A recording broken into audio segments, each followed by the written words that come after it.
Salut à tous, c'est Timothée, j'espère que vous allez bien, moi ça va super. Aujourd'hui on se retrouve pour une nouvelle vidéo sur laquelle on va faire le bilan du PEA pour le mois de juin. On se retrouve comme d'habitude sur mon portefeuille. Alors du coup, où est-ce qu'on en est? J'en suis du coup à 5 577 euros sur le compte. Actuellement il y en a 5 550 du coup déjà investis en portefeuille.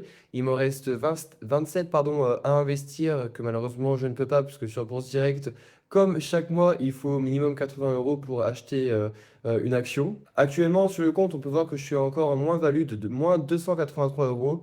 C'est pas négligeable comme somme, mais j'ai totalement confiance. Je sais que les marchés vont reprendre, mais c'est pas pour tout de suite, d'après ce que je comprends. En tout cas, je ne change pas ma stratégie. Je continue d'investir et je sais qu'un jour, je serai récompensé des petits efforts. Concernant ma stratégie, je n'ai pas changé. J'ai toujours du Air Liquide. J'en ai qu'une seule à plus 17%, donc c'est vraiment bien. J'ai également du Pernod Ricard. Pernod Ricard, j'en ai que deux.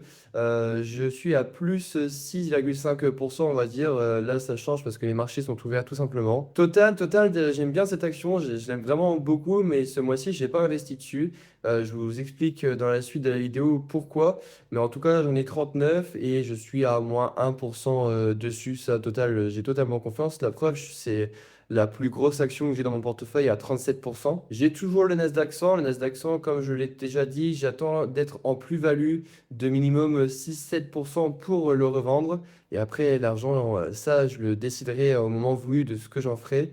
Mais j'attends d'être en plus-value dessus pour la revendre. Ici, du coup, j'ai le Amundi World distributif. C'est-à-dire que lui, c'est un ETF qui distribue les dividendes comparé à l'Amundi Nasdaq 100 qui, lui, réinvestit directement. Ça, je le garde absolument. Ce sera sûrement l'ETF que je garderai uniquement. Là, j'en ai 16 de celui-ci. Je suis à moins 2,38%. Ça serait intéressant que je recharge, mais malheureusement, bah, je n'ai pas les fonds. C'est toujours le nerf de la guerre. Ça correspond à peu près à 9% de mon portefeuille. Donc, si je pourrais retirer le Nasdaq 100 et le S&P 500 de 6% également par la suite, ça me ferait du bon cash à investir dessus. Mais pour l'instant, je ne peux pas. En parlant du S&P 500, c'est ce que j'ai acheté en petite partie ce mois-ci. J'en avais 8, j'en avais donc acheté 5. Je suis toujours avec un PRU à moins 4,3%, on va dire ça comme ça. Mais en vrai, ça correspond que à moins 15 euros, mais ça reste des moins-values quand même. Ça correspond à 6% comme je l'ai évoqué. Ça, je l'ai acheté pour une raison bien particulière. En fait, quand j'ai commencé la bourse à peu près en novembre, donc un petit peu avant cette période-là, vous voyez, c'était à peu près les prix. Du coup, j'ai acheté à ce prix-là et je n'ai jamais eu l'occasion ou pu recharger lors des forts baisses parce que j'avais acheté Pernod Ricard, Total et LVMH. Du coup, je me suis dit que ce serait quand même intéressant de pouvoir baisser mon PRU. Donc là, j'ai acheté plutôt à ces niveaux-là. Et ce qui me permet en fait d'essayer d'abaisser cette ligne rouge et de pouvoir être plus rapidement en plus-value en fait. Donc, en gros, mon idée, c'est plus je fais baisser cette ligne rouge rapidement, plus je serai en plus-value rapidement et pouvoir la revendre pour utiliser mon cash différemment. Ensuite, il y a toujours la petite LVMH, ça j'y tiens. J'en ai acheté une ce mois-ci à 477 euros. Ce qui me fait baisser mon PRU à 557 tout de même. Je suis toujours en moins-value de moins 15 moins 15,5 quand même. Et c'est surtout ce qui me fait un peu pêcher dans le portefeuille à moins 260 euros. En plus, LVMH, c'est la deuxième ligne la plus dominante dans mon portefeuille à 25%. Donc un quart de mon portefeuille, c'est du LVMH. Pourquoi je m'abstine à acheter du LVMH? Pour une raison bien particulière. Donc ça, en fait, c'est sur 6 mois. Donc on voit bien qu'il y a un déclin. On voit bien également sur un an ou même sur 5 ans, en fait, la période haute, c'était sur ces niveaux-là. Alors, est-ce qu'on reviendra à ce niveau-là? Je ne peux pas le prédire. Mais en tout cas, si on regarde à ce niveau-là, vous voyez que là, ça a toujours été croissant. Là, ça stagne un petit peu. Donc, ma ligne rouge, c'est mon PRU, en fait. Donc, j'ai l'espoir, en fait, que, encore une fois, si j'abaisse mon PRU, même pour les mois prochains, par exemple, à ces niveaux-là, ma croissance sera vraiment impressionnante dans les mois à venir. Ça, on a juste à pouvoir l'estimer de cette manière. Si là, on arrivait à ces taux-là et qu'on veut revenir, par exemple, à 650 ou 750 euros, bah, vous voyez, je suis à moins, enfin, là, je suis à moins 30% parce que c'est décroissant, mais si on le fait dans le schéma inverse, du coup, je serais à plus 30%. Donc, c'est pas négligeable. C'est pour ça que je continue à investir tout simplement sur LVMH. Pour être vraiment précis, je vais me baser ici sur 542, même si mon PRU, j'ai dit que c'était à peu près 550. J'arrive pas tout simplement à être précis parce que si je remonte, je suis à 575, donc plus loin. Donc on revient sur le 542, on va au point le plus haut qui était au 3 avril et ça me fait tout de même moins 28%, parce que, encore une fois, je suis décroissant, mais si je viens dans le positif, ça fait plus 28%. Donc, vraiment, je continue à investir en LVMH. D'ailleurs, je crois totalement à cette entreprise qui est pour moi un mini ETF luxe. Concernant les actions que je surveille, je vous donne le tableau ici à peu près. Ça, c'est ce que je regarde avant d'investir. C'est ce que je suis presque tous les jours pour savoir un petit peu comment les marchés évoluent. Actuellement, il y en a trois que je surveille particulièrement, notamment Arkema. Arkema, c'est un groupe chimique qui est spécialisé dans la chimie, dans les matériaux de performance. Là, effectivement, tu vas me dire, oh, Timothée, elle est décroissante, faut pas du tout investir à ce moment-là. Sur 6 mois, je vous en parle pas, et sur un an, je vous en parle pas non plus. Peut-être, mais regardons un petit peu sur 5 ans ce que ça vaut, ou même au maximum. Vous voyez que là, bon, ça a été, il y a eu des hauts et des bas, pardon, c'est la bourse. Mais vous voyez qu'à peu près sur les niveaux de 60 euros, elle a toujours été en positif. Là, on a re-atteint cette valeur-là. Donc, je me dis, pourquoi ne pas racheter à ce moment-là? Et après, également, dans le schéma inverse, vous voyez, on fait plus 50% si elle vient retaper le plus haut, quoi. Ça, encore une fois, on ne peut pas prédire l'avenir, mais c'est ce que je surveille entre autres.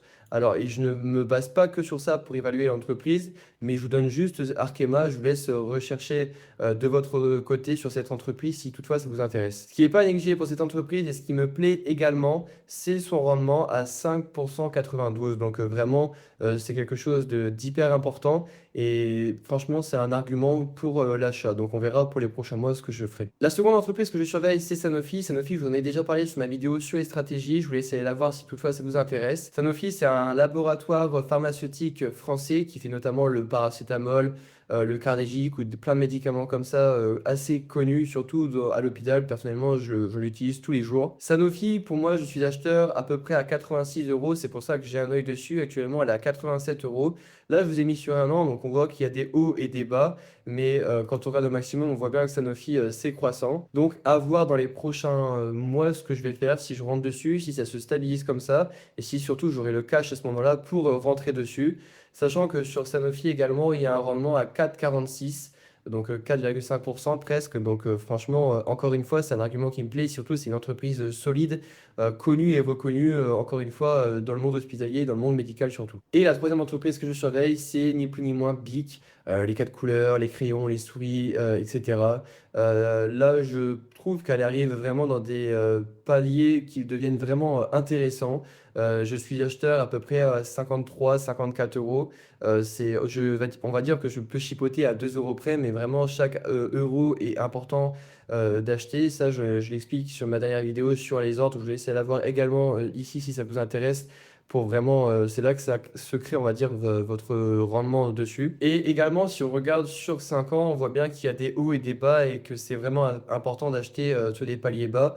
Donc là, vous voyez, on était bas en 2023, on a été bas à l'été 2024. Donc là, je trouve on n'est pas trop mal. Et vous voyez, il y a des hauts, des bas, des hauts, des bas. Donc vraiment, si j'investis, je pense, à ce niveau-là et qu'on vient à remonter, bon là, encore une fois, je suis dans le sens, donc c'est décroissant, mais ça me ferait une plus-value de plus 20%. Donc vraiment, je pense également investir quelques euros dessus. On verra bien dans les mois à venir le choix que je ferai tout simplement. Concernant les dividendes pour le mois, alors qu'est-ce que j'ai eu? Tout simplement sur Bourse Direct, on peut le voir dans mes comptes, fiscalité du compte. On arrive du coup sur cette page-là. J'ai du coup investi 5 810 euros au total. Avec un montant qui me reste à atteindre de 144 190 parce que pour rappel, le plafond c'est 150 000 euros sur le PEA. Autant vous dire que c'est pas de mal la veille, mais j'y crois. Au niveau des dividendes, du coup, qu'est-ce que j'ai eu pour ce mois? Il faut aller voir les détails. En fait, ici, c'est tous les détails des entreprises qui vous ont versé des dividendes. Ce mois-ci, je sais que j'ai eu du Air Liquide, j'ai eu 3,30 €. Bon, c'est une miette, mais petit à petit, on va y arriver. Et ce qui m'a permis déjà d'avoir le 40 euros, 42 de fonds que j'ai déjà réinvesti du coup. Voilà mon bilan pour le mois de juin. J'espère que la vidéo vous a plu. Si ça t'intéresse, les investissements boursiers, etc., je t'invite à aller sur mon lien qui est juste en dessous. Tu auras 200 euros de frais de courtage offerts pour démarrer. Ça peut vraiment aider. N'hésite pas à me dire en commentaire si tu as des questions, ta stratégie ou ce que tu penses tout simplement de la mienne. J'aime beaucoup discuter avec vous pour savoir et un petit peu comparer chaque stratégie. N'hésite pas à t'abonner, à liker, à partager cette vidéo si celle-ci t'a plu. Je te donne rendez-vous la semaine prochaine pour une nouvelle vidéo. C'était Timothée, prends soin de toi.